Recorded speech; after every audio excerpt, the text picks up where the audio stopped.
세상 다스리시려 할렐루야 주가 다시 오시네. 그때 모든 성도들의 기도 응답되리니 하나님을 모르는 이 천지간에 없으리.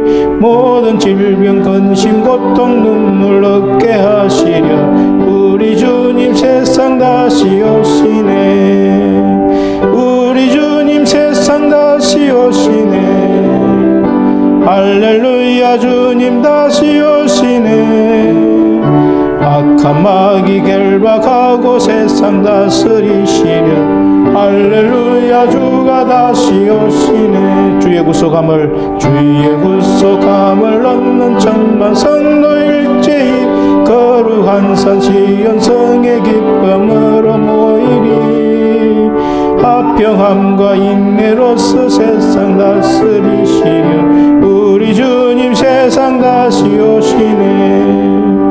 우리 주님 세상 다시 오시네.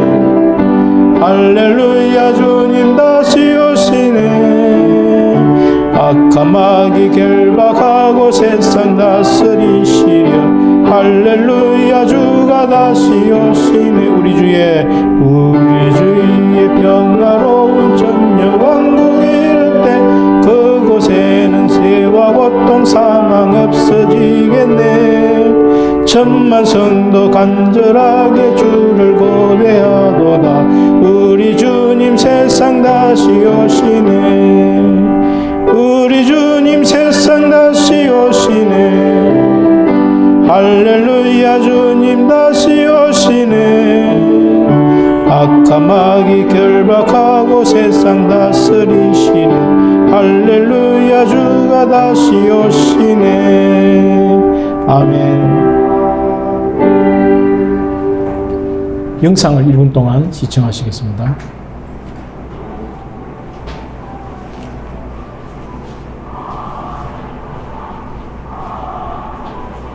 소리가 너무 작고.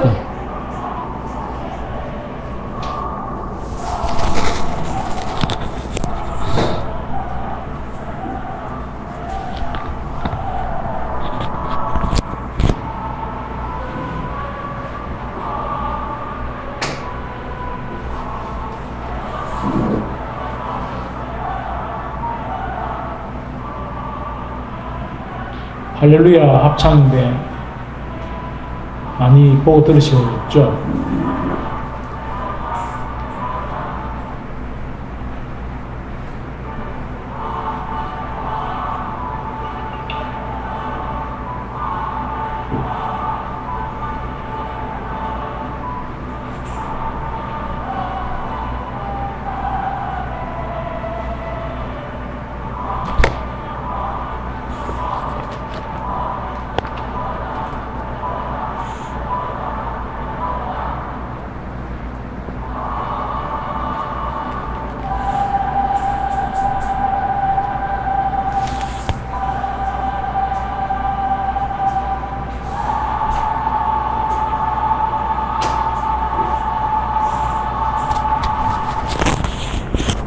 연세중앙교회 장 맞죠? 예, 연세중앙교회 성도들이 다 참석해가지고 할렐루야 합창 불렀던 실황을 한번 봤습니다. 오직 예수님, 예수 그리스도로 말미암는 은혜와 평강과 강건하심의 축복이 저와 여러분에게 늘 충만하기를 축복합니다. 저는 오늘 방금 읽은 요한계시록 19장 1절로 8절 이 말씀을 가지고 어린 양의 혼인이라는 제목으로 은혜를 나누고자 합니다. 요한계시록은 1장부터 18장까지 세 가지 재앙에 대한 환상이 연속해서 나옵니다. 진린, 진라팔, 진대접 재앙이 그것입니다. 천사가 7번째 대접을 쏟아붓자 그 안에 있는 맹렬한 하나님의 진노의 포도주가 쏟아져서 요한계시록 18장에 보면 바벨론이 완전히 멸망하고 맙니다. 바벨론은 그 당시 세계를 제패하고 지배했던 백권 국가 로마를 말합니다.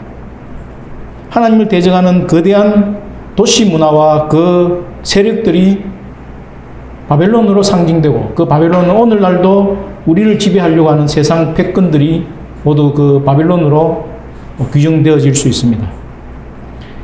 그런 바벨론에 대한 하나님의 심판이 행해졌을 때 하나님의 심판이 참되고 의롭도다고 찬양하는 하늘의 큰 무리가 있습니다. 그들은 성도들이었고 그 성도들의 찬양은 할렐루야로 대변됩니다. 방금 본 할렐루야 영상처럼 신약 성경에 유일하게 여기 19장 요한계시록 19장에 할렐루야가 4번 나오고 전혀 다른 곳에는 할렐루야가 나오지 않고 있습니다.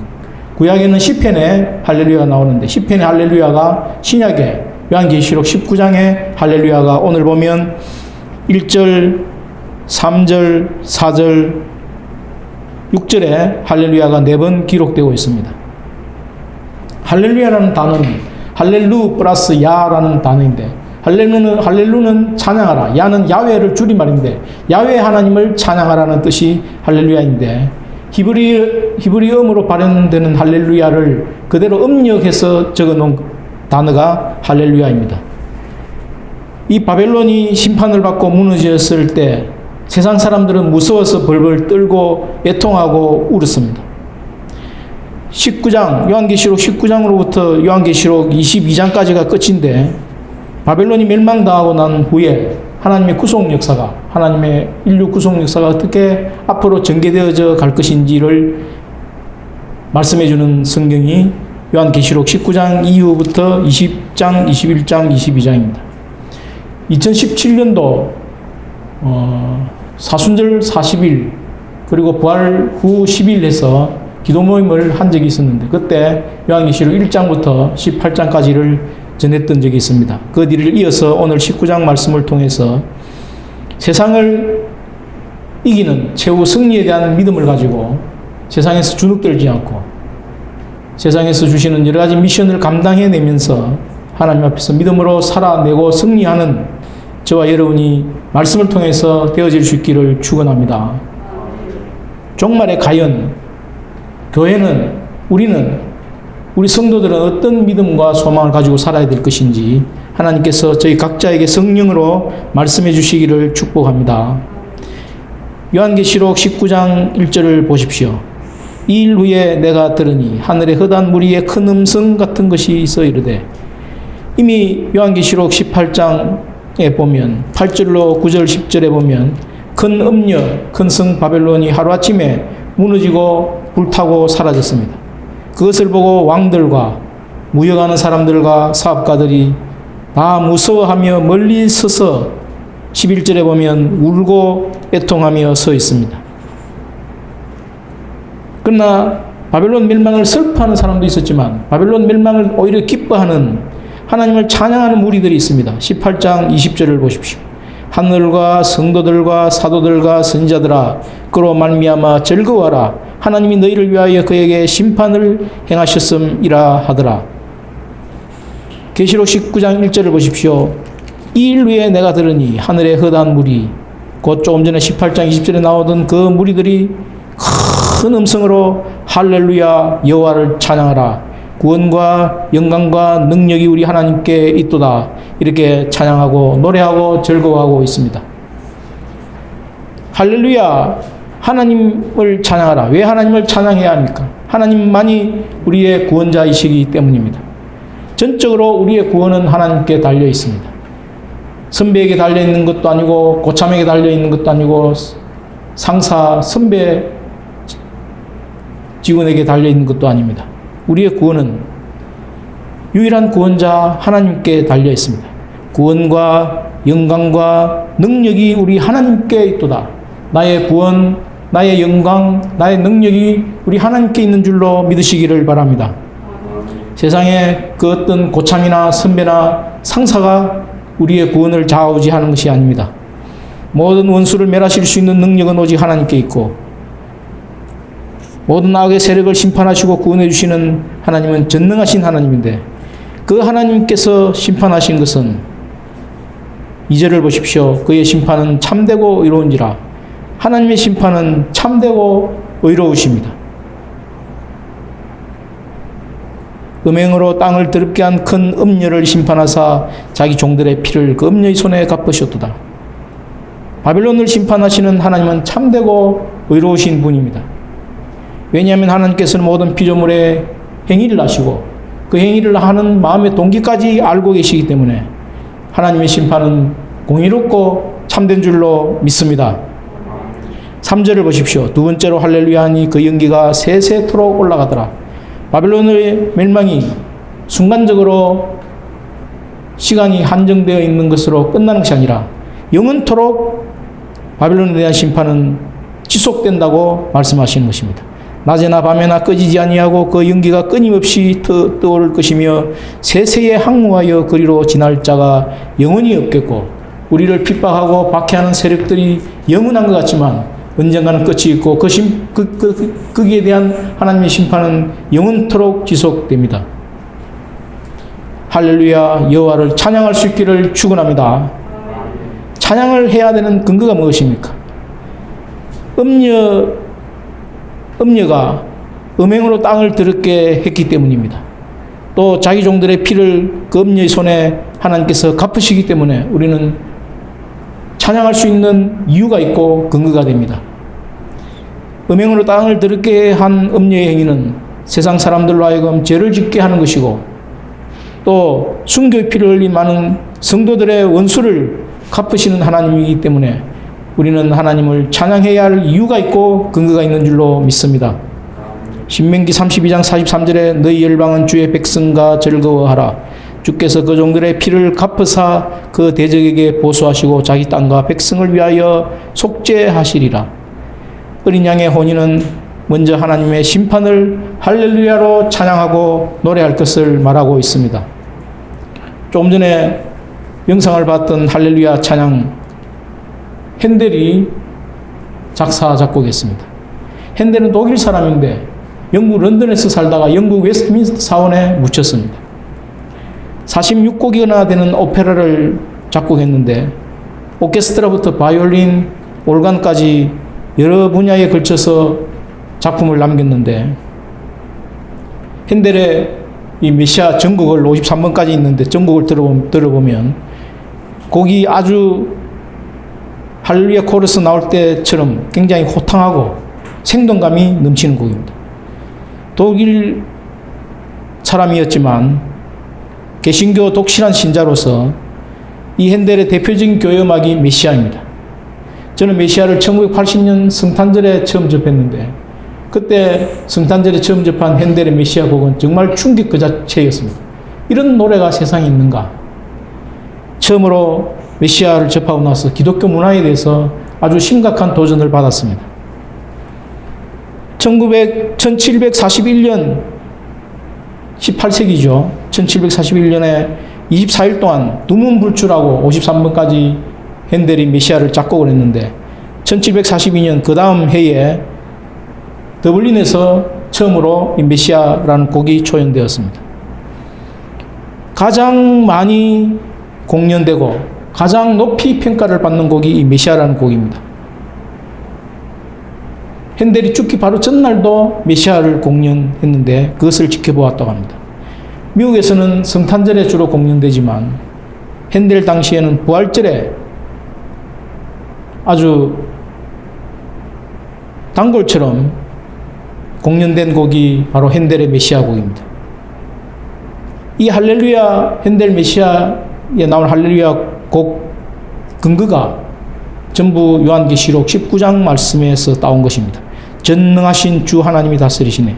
주의 주 왕의 왕. 전부 가사가 재림하시는 예수님을 통해서 완벽하게 실천될 수 있도록 전능하신 주 하나님이 다스리네. 그 곡을 노래하고 있습니다. 우리가 핸델처럼 예수 그리스도와 그의 최후 승리를 심령을 다해 노래하는 종들이 될 수 있기를 축복합니다. 하나님의 심판을 찬양하고 노래할 것을 할렐루야로 찬양하고 노래할 것을 주문하고 있습니다. 어떤 신학자들은 이렇게 말합니다. 하나님은 사랑이신데 굳이 심판할 필요가 뭐가 있으며 굳이 지옥을 만들 필요가 뭐가 있느냐. 하나님은 사랑이시기 때문에 지옥도 없고 심판도 없다고 주장하는 학자들이 있습니다. 그러나 히브리서 9장에 뭐라고 그랬습니까? 한 번 죽는 것은 사람에게 정해진 것이요 그 후에는 심판이 있으리니 반드시 심판이 있습니다. 하나님은 사랑하시기 때문에 징계하시고 사랑하시기 때문에 심판하시고 사랑하시기 때문에 지옥도 만들어 놓은 것입니다. 사랑이신 하나님이 사랑하시기 때문에 심판이 없고 징계하지 않는다고 말하는 것은 논리적으로 앞뒤가 맞지 않는 처사입니다. 우리가 하나님의 심판을 가볍게 여기지 않냐고 핸델처럼 요한계시록 19장의 성도들처럼 하나님의 심판을 할렐루야로 찬양하고 노래할 수 있기를 바랍니다. 베드로전서 5장 5절로 6절에 보면 젊은 자들아 이와 같이 장로들에게 순종하고 서로 겸손으로 허리를 동이라. 하나님은 교만한 자를 대적하시되 겸손한 자들에게는 은혜를 주시느니라. 그러므로 하나님의 능하신 손 아래에서 겸손하라. 때가 되면 너희를 높이시리라. 젊은 날 직장을 처음 시작하면 사회의 가장 초년생이고 가장 하급 직원입니다. 그런 사회와 세상에서 직장에서 주눅들지 않고 겸손하기가 쉽지 않습니다.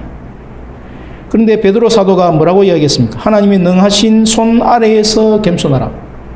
하나님의 능하신 손을 붙들고 믿음의 선한 싸움을 자신과 싸워낼 때 우리 속에 겸손할 수 있는 능력이 생겨나는 줄 믿습니다. 하나님의 능하신 손 아래에서 예수 그리스도의 최후 승리를 믿는 것, 예수를 믿는 성도의 최후 승리를 믿는 것, 때가 되면 하나님께서 그것을 연락하시고 겸손한 자들에게는 은혜를 주시느니라. 때가 되면 너희를 높이시리라. 약속하신 그 말씀대로 우리를 높이시고 은혜를 주시는 줄 믿습니다. 공익 근무를 하게 되면 옛날에 방위처럼 가장 낮은 직급에 만물의 찌꺼기 같이 살아갑니다. 그러나 그때 주눅이 든다든지 낙심을 한다든지 절망을 하고 포기를 한다든지 하면 참으로 성도라고 할 수 없습니다. 성도라고 한다면 하나님의 능하신 손 아래에서 겸손하는 법을 배워가야 합니다. 하나님 능하신 손 아래에서 예수 그리스도와 예수 그리스도를 믿는 그 성도들에게 주시는 최후 승리를 확신할 때에 우리는 얼마든지 세상에서 만물의 취급을 당하고 대접을 받더라도 겸손할 수 있는 능력이 생겨나는 줄 믿습니다. 유엔에서는 60이 청춘이라고 규정했습니다. 우리 중에 60 플러스 마이너스 되는 나이가 되었다 하더라도 우리는 마음은 아직 청춘이고 젊은 자들에게 속합니다. 젊은 자들아 장로들에게 순종하고 서로 겸손으로 허리를 동이라. 교만한 자를 하나님이 대적하시지만 겸손한 자들에게는 은혜를 주시고 때가 되면 너희를 높이신다고 약속하신 그 하나님. 하나님이 능하신 손길 아래에서 나는 늙었다, 나는 나이가 많다, 나는 장로다 생각하지 말고 젊은 날의 청춘처럼 하나님의 능하신 손 아래에서 예수 그리스도의 최후 승리를 확신하고 맡기진 미션을 계속해서 감당하는 종들이 될 수 있기를 축복합니다. 두 번째, 24장로와 내 생물이 엎드려 보좌에 앉으신 하나님을 경배하고 할렐루야로 찬양합니다. 4절을 보십시오. 24장로와 내 생물이 엎드려 보좌에 앉으신 하나님께 경배하여 이르되 아멘 할렐루야니. 24장로와 내 생물은 11장 17절 8절에서도 하나님의 통치하심과 심판하심을 찬양했습니다. 5절을 보십시오. 보좌에서 음성이 나서 이르시되 하나님의 종들 곧 그를 경외하는 너희들아 작은 자나 큰 자나 다 우리 하나님께 찬송하라. 시편 113편 115편을 인용해서 하시는 말씀인데 왜 하나님의 종들은 하나님을 찬송해야 합니까? 그를 경외하는 사람들은 작은 자나 큰 자나 상황에 관계없이 빈부귀천에 관계없이 지위 고하를 가리지 않고 신앙의 성숙도와 미숙을 가리지 않냐고 보편성을 가지고 하나님을 찬양할 수 있기 때문입니다.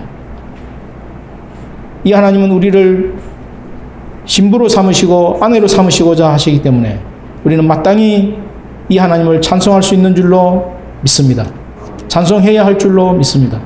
역대상 16장 36절에 보면 여호와 이스라엘의 하나님을 영원부터 영원까지 송축할지로다. 모든 백성이 아멘하고 여호와를 찬양하였더라. 느헤미야 8장 6절에 보면 에스라가 강대하신 하나님 여호와를 송축하며 모든 백성이 손을 들고 아멘 아멘 응답하고 몸을 굽혀 얼굴을 땅에 대고 여호와께 경배하였느니라. 시편 103편 20절에서 22절에도 보면 여호와를 송축하라 여호와를 송축하라 내 영혼아 여호와를 송축하라. 13절에는 여호와 이름을 찬양할지어다. 계속해서 송축하라 송축하라 찬양할지 이렇게 나오고 있습니다. 내가 하나님을 축복하는 것이 송축입니다. 내가 하나님의 이름을 높이는 것이 찬양입니다. 성경은 에덴 동산 예배에서부터 시작해가지고 아브라함, 이삭, 야곱의 족장 예배를 거쳐서 출애굽한 이스라엘이 모세와 더불어서 성막에서 예배드리는 성막 예배를 거쳐서 다윗, 솔로몬 때의 성전 예배로 예배가 발전됩니다. 신약의 초대교회 예배에서 성령의 오심으로 말미암아 중세의 교회 예배가 드려졌고 현대 교회의 예배가 드려지고 있습니다. 예배를 통해서 성도들은 무엇을 경험합니까? 이사야 선지자가 이사야 6장에서 하나님의 거룩하심, 하나님의 영광을 목격하고 하루다 나여 망하게 되었도다 이렇게 고백하는 장면이 나옵니다. 이것을 전율 같은 영적 체험이라고도 말하고 거룩의 체험이라고 말하고 누미노제 경험이라고 이야기합니다.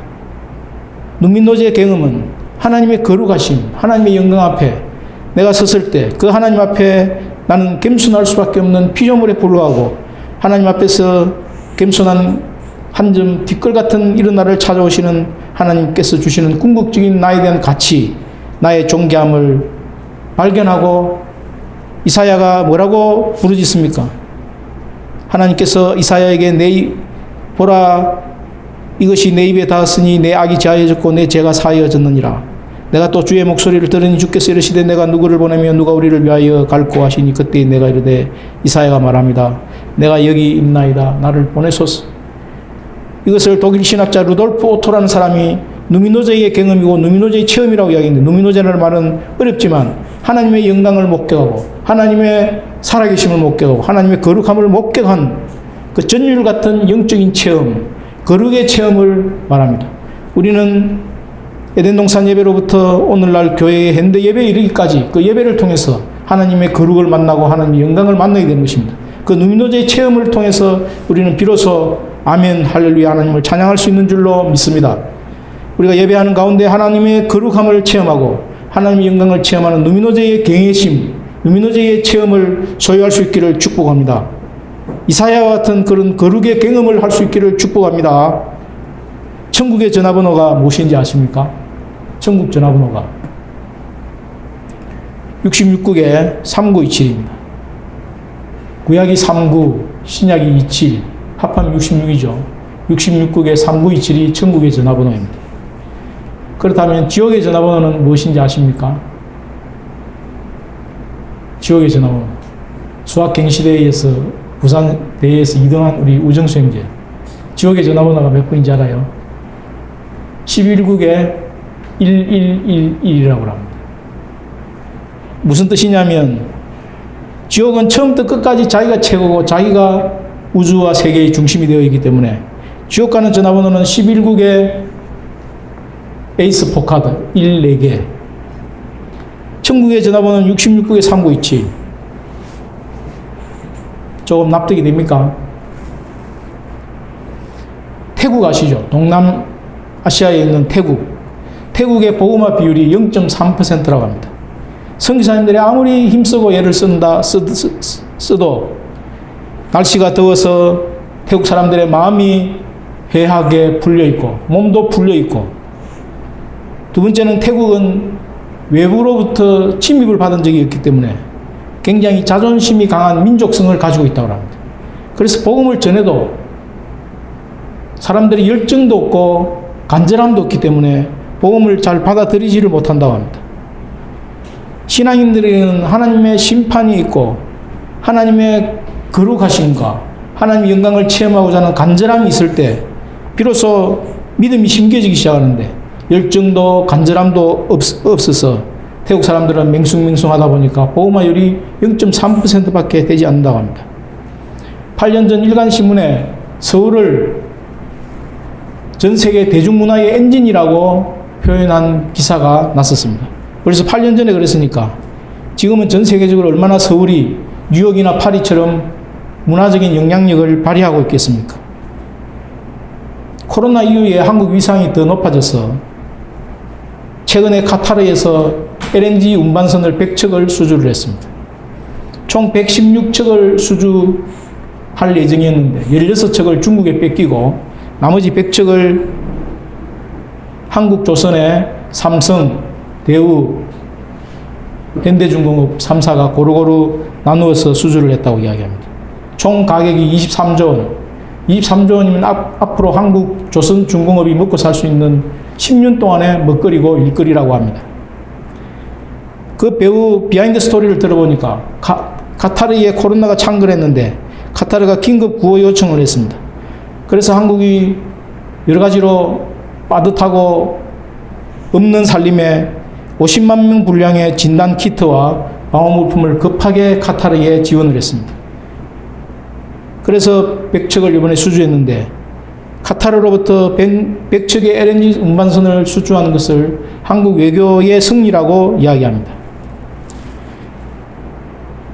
코로나 이후에 한국 위상이 올라가더라도 서울이 음녀처럼 사람들을 지옥에 빠뜨리는 도시가 될 것인지 천국으로 보내는 천국을 향한 도성이 될 것인지 그거는 우리의 기도에 달려 있습니다. 전 세계 많은 선지자들이 전 세계 많은 기도하는 사람들이 한국에 7월 달에 위기가 있을 것이고 그 위기는 기회가 되어서 놀라운 변화가 있을 것이라고 예언하고 있습니다. 서울이, 대구가, 부산이 사람들을 음녀처럼 지옥에 빠뜨리는 지옥의 도성이 될 것인지 천국으로 보내는 천국의 도성이 될 것인지 그건 우리 하기에 달려 있습니다. 하나님을 경배하고 하나님을 찬양하고 하나님의 거룩을 만나고 하나님의 의를 만나는 누미노제의 체험을 하는 사람들을 천국으로 보내는 그런 한국, 그런 서울, 그런 부산, 그런 대구가 될 수 있도록 기도할 수 있기를 축복합니다. 이사야처럼 하나님의 거룩하심과 영광을 예배를 통해서 목격하는 누미노스의 경험을 하는 누미노스의 체험을 하는 찬양과 경배와 찬양을 드리는 진정한 찬양, 진정한 경배를 드리는 저와 여러분이 될 수 있기를 축원합니다. 세 번째, 어린 양의 혼인 기약이 이르렀으니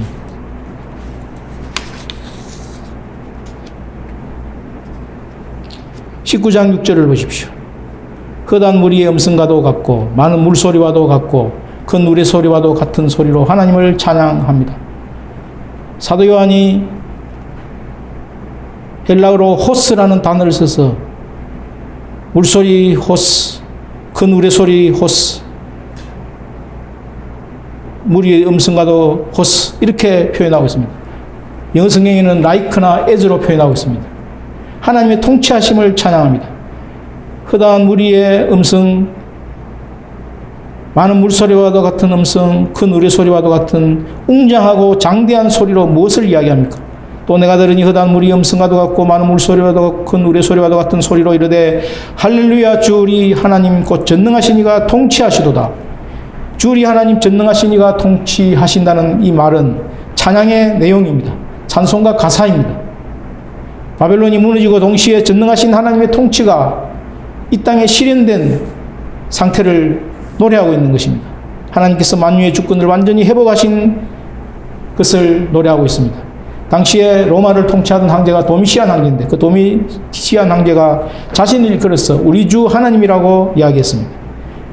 그래서 성도들은 도미시안 황제를 우리 주 하나님이라고 이야기하는 대신에 여호와 하나님이 주 우리 하나님이라고 선포하기 시작했습니다. 그것은 곧 하나님의 통치가 시작되었음을 선포하는 것입니다.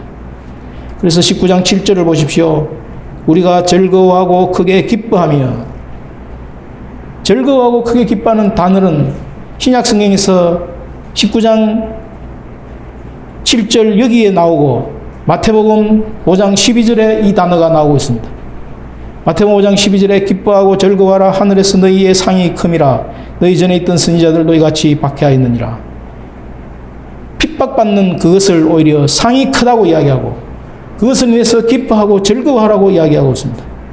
예수 그리스도 때문에 핍박당하고 욕을 얻어먹고 그것이 큰 상이 되고 그것은 기뻐하고 즐거워하는 우리의 노래의 제목이 된다는 것입니다.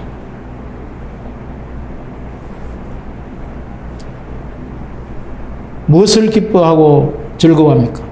어린 양의 혼인 기약이 이르렀고 그의 아내가 자신을 준비하였으므로 그에게 빛나고 깨끗한 세마포를 입도록 허락하셨으니 이 세마포 옷은 성도들의 옳은 행실이로다. 그동안 약혼 중에 있었던 주님과 교회의 연합이 실질적으로 결혼으로 이루어진다는 것입니다. 완전 종말적인 어린 양과의 혼인이 성취되는 것을 기뻐하고 즐거워하라고 말씀하고 있습니다. 그 어린 양의 아내가 되는 교회는 어떤 웨딩드레스를 입습니까? 그가 입는 웨딩드레스는 빛나고 깨끗한 세마포 옷이라고 말하고 있습니다. 빛나고 깨끗한 세마포 옷을 번역하면 성도들의 옳은 행실이라고 말씀하고 있습니다.